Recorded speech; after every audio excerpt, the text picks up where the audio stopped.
नमस्कार मित्रों। तो आज अपन बात करते हैं कि श्री रामचंद्र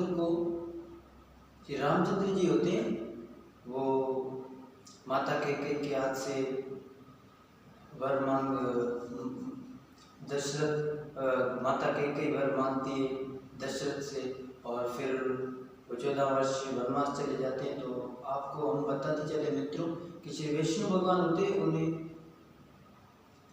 उन्हें श्री रामचंद्र जी के अवतार में वो आते हैं पृथ्वी लोक पर, और 14 वर्ष जब वनवास में होते हैं, जब श्री रामचंद्र वन वन भटकते हैं और उनकी वानर सेनाएं जो वो सहायता करती है, सेवा करती है। और आपको बताते चले कि और माता सीता जी का हरण हो जाता। तो ये आपको पीछे आपको रीज़न पता नहीं होगा, आपको हम ये रीज़न बताएं कि श्री रामचंद्र जी को विष्णु भगवान के अवतार में जब होते हैं, जब विष्णु भगवान को शाप मिलता है, उसके कारण ही श्री रामचंद्र जी वन वन भटकते हैं। और वो शाप आपको बस बताते चलें कि किस तरह वह शाप श्री विष्णु भगवान को मिलते हैं। तो जलंधर दैत्य होते हैं, वो शिव शंकर भगवान से बड़ा योग करते हैं शिव शंकर भगवान का, और शिव शंकर भगवान से वरदान प्राप्त करते हैं कि मैं सिर्फ आपके हाथों से ही मरूं। फिर शिव शंकर भगवान जलंधर दैत्य को वरदान दे देते हैं।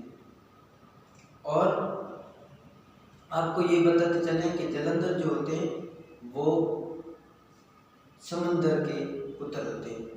तो ये भी आपको बताते हैं कि समुद्र के किस तरह से पुत्र होते हैं। तो इंद्र जो होता है वो अपनी से सभा जो इकट्ठी करता है और शिव शंकर भगवान के पास जाने के लिए तैयार होते हैं, और अपने रत्न वगैरह सब इकट्ठे करके और शिव शंकर को भेंट करने के लिए जाते हैं। तो शिव शंकर भगवान इंद्र का जो क्रोध होता है, इंद्र को बहुत क्रोध होता है कि मेरे पास इतनी वस्तुएं हैं, मैं जा रहा हूँ शिव शंकर भोलेनाथ को प्रसन्न करने। तो शिव शंकर भगवान इंद्र का क्रोध घटाने के लिए आगे आते हैं और आगे आते दूसरे रूप में आगे आते हैं। फिर इंद्र के सामने आते हैं, इंद्र जा रहे होते हैं। तो इंद्र बोलते हैं कि आप जो शिव शंकर को बोलते हैं, पहचानते नहीं है शिव शंकर को, बोलते हैं कि आप जो आए हैं, आप देवर्षि,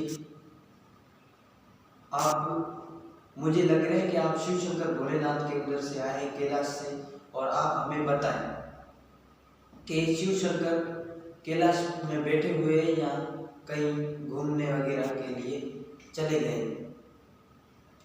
तो शिव शंकर भोलेनाथ को उस इंद्र को कैसे करके उसका जो क्रोध था उसको कम करना था। तो शिव शंकर भोलेनाथ कुछ बोलते ही नहीं, ऐसे ही खड़े रहते हैं, कुछ भी नहीं बोलते।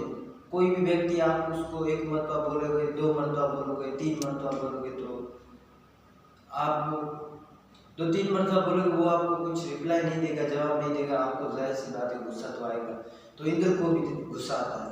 इंद्र बोलते हैं कि इंद्र फिर शिव शंकर भोलेनाथ को दुष्ट वचन बोलते हैं। तो शिव शंकर भोलेनाथ को बहुत गुस्सा आ जाता है, और उस गुस्से से शक्ति उत्पन्न होती है। शिव शंकर की जो तीसरी आंखें से एक शक्ति उत्पन्न होती है। फिर वो शक्ति उत्पन्न होती है इंद्र का नाश करने के लिए। फिर बृहस्पति जो होता है, देवताओं का गुरु होता है, तो उनको पता चल जाता है कि जो इंद्र का जो नाश हो गया, तो इंद्र लोग को कौन संभालेगा, स्वर्ग लोग को। इसलिए बृहस्पति आते हैं और दूसरे देवता आते हैं, भोलेनाथ को इंद्र को बताते हैं कि ये जो आपके सामने जो खड़े हैं व्यक्ति और कोई नहीं है, शिव शंकर भोलेनाथ है। ठीक है, तो शिव शंकर ये भोलेनाथ है, फिर इंद्र इंद्र को पता चलता है कि ये तो भोलेनाथ, फिर शिव शंकर भोलेनाथ को प्रार्थना करते हैं और सारे देवता सब प्रार्थना करते हैं और इकट्ठे होके और प्रसन्न करते हैं। फिर शिव शंकर भोलेनाथ प्रसन्न होते हैं और फिर बोलते हैं कि ये जो मैं शक्ति पैदा हुई है ये मैं इंद्र, फिर सारे देवता बोलते हैं कि आप ये समुद्र में छोड़ दें। फिर वो शक्ति होती है उसको समंदर में छोड़ देते हैं। फिर समंदर से जो पैदा होते हैं उसका नाम होता है, वो दैत्य पैदा होता है जलंधर।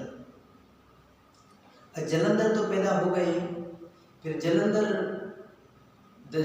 फिर शिव शंकर को भोलेनाथ का बड़ा योग करते हैं, आपको मैंने बताया था। तो फिर वो अपने जो पिताश्री होते हैं समुद्र, उसके पिता हो गए। और जो समुद्र मंथन हुआ था उसमें समुद्र से बहुत से रत्न वगैरह, उच्च सर्वा घोड़ा निकला था और ऐरावत हाथी निकला था, लक्ष्मी निकली थी और भी कई रत्न निकले थे। फिर देवताओं ने, कुछ देवताओं ने लिए और कुछ दैत्यों ने लिए। फिर जो दैत्य जलंधर होता है वो बोलता है कि मेरे पिता को इन्होंने तो लूट लिया है, सारा जो रत्न है वो तो निकाल दिए मेरे पिता से। तो फिर वो इंद्र से वो वस्त्र पहले तो अपना समाचार भेजता है कि ये जो आपने रत्न जितने भी लिए हैं ये हमें वापस कर दो। इंद्र को ही बोलते हैं और विष्णु भगवान को ही बोलते हैं। फिर जो विष्णु भगवान होते हैं, इंद्र जो होते हैं, वो मानते ही नहीं उसका समाचार। फिर जलंधर जाते हैं और युद्ध करते हैं। फिर जलंधर जाते हैं, युद्ध करते हैं जो इंद्र से, और इंद्र को पराजित करके वो जितने रत्न वगैरह होते हैं वो ले लेते हैं। फिर विष्णु भगवान के ऐसे वो देवताओं को बहुत दुख देता है, जलंधर जो दैत्य होता है वो। फिर देवता सारे इकट्ठे होके जाते हैं शिव शंकर भोलेनाथ के पास कि आपने जो दैत्य जलंधर, इसको आपने वरदान दिया, अभी आप इसका खात्मा कर सकते हैं, हमारे से तो ये पराजित नहीं हो सकता इसका खात्मा, तो आप इसका युद्ध वध करें। तो सब देवता जाते हैं और बड़ी प्रार्थना करते हैं शिव शंकर भोलेनाथ से। फिर भोलेनाथ प्रसन्न होके और बोलते हैं कि ठीक है, ये बहुत दैत्य देवताओं को ही कष्ट दे रहा है और भी मेरे भक्त हैं उन्हों को भी कष्ट दे रहा है, तो मैं अवश्य इसका खात्मा भी करूँ। फिर शिव शंकर भोलेनाथ तैयार होते हैं जलंधर का खात्मा करने के लिए और फिर आगे जाते हैं। और जलंधर भी अपनी सेना और भोलेनाथ के बीच में, दोनों के बीच में बड़ा कठिन युद्ध चलता रहता है। उसी समय बहुत युद्ध चलता है। फिर शिव शंकर को पता चल जाता है कि जो जलंधर है उसकी जो पत्नी है वरुंधा, जलंधर की पत्नी वरुंधा, वो पतिव्रता धर्म के लिए धर्म में पतिव्रता धर्म धारण करके बैठी है, तो ये जलंधर नहीं मरेगा, बहुत मुश्किल है इसको मारना। तो भोलेनाथ विष्णु भगवान को बोलते हैं कि आप जाओ और कैसे भी करके पतिव्रता धर्म वरुंधा का खत्म करो। तो श्री विष्णु भगवान जाते हैं और उससे पहले ही वरुंधा जो होती है उसको सपने में नजर आता है कि जलंधर जो है वो मर गया है। तो वो सपने से उठ के जाती है जलंधर के पास देखने कि मर गया है। तो वो अपनी दो दासियों के साथ जलंधर के पास जाती है और बीच में दो दैत्य होते हैं, विष्णु भगवान अपनी माया चलाते हैं। वे वरुंधा जा रही होती है तो वो बीच में वरुंधा के देख के और उसके सामने भागते हुए उसको पकड़ने भागती है और वरुंधा भाग जाती है। भाग के आगे देखते हैं तो एक देव ऋषि बैठे हुए हैं, तपस्वी, और वो और कोई नहीं होते, श्री विष्णु भगवान होते हैं। तो तपस्वी को देख के और बोलती है, विष्णु भगवान ऐसे तप में बैठे हुए होते हैं तपस्वी, तो उसके जाके गले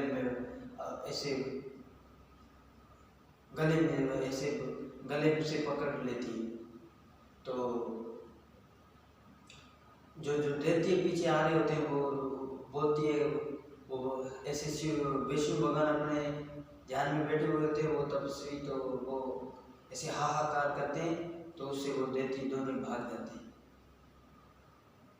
उसी समय दो ऊपर से दो वानर आते हैं और विष्णु भगवान के साइड में बैठ जाते हैं और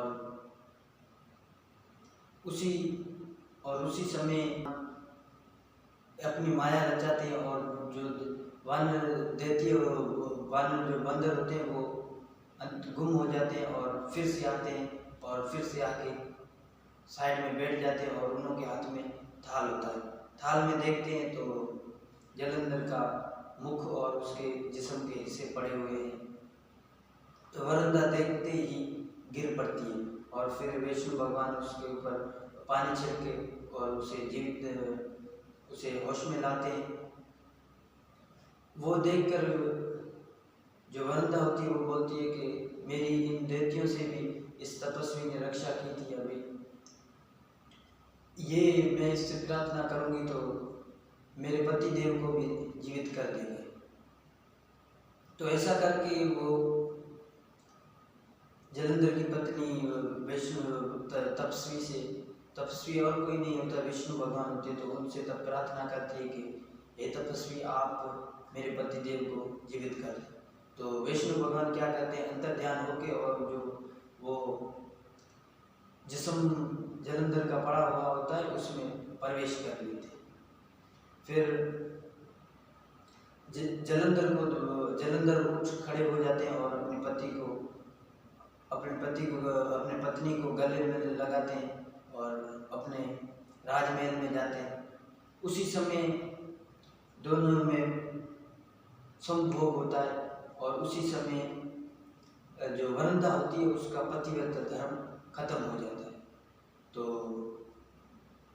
वरुणा को ज्ञात हो जाता है कि ये जो संयोग भोग कर रहा है ये और कोई नहीं, विष्णु भगवान है।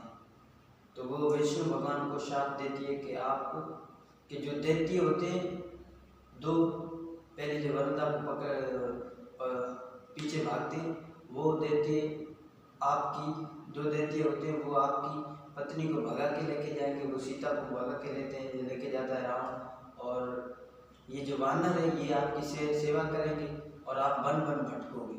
उसी दिन वो शाप होता है, इसलिए श्री रामचंद्र के अवतार में श्री रामचंद्र वन वन भटकते हैं और माता सीता जी का हरण हो जाता है। तो ये हमारा YouTube चैनल है मित्रों, और आप इसे लाइक सब्सक्राइब कमेंट करते रहना और हमारी नई आने वाली वीडियो आप तक पहुंचती रहेगी।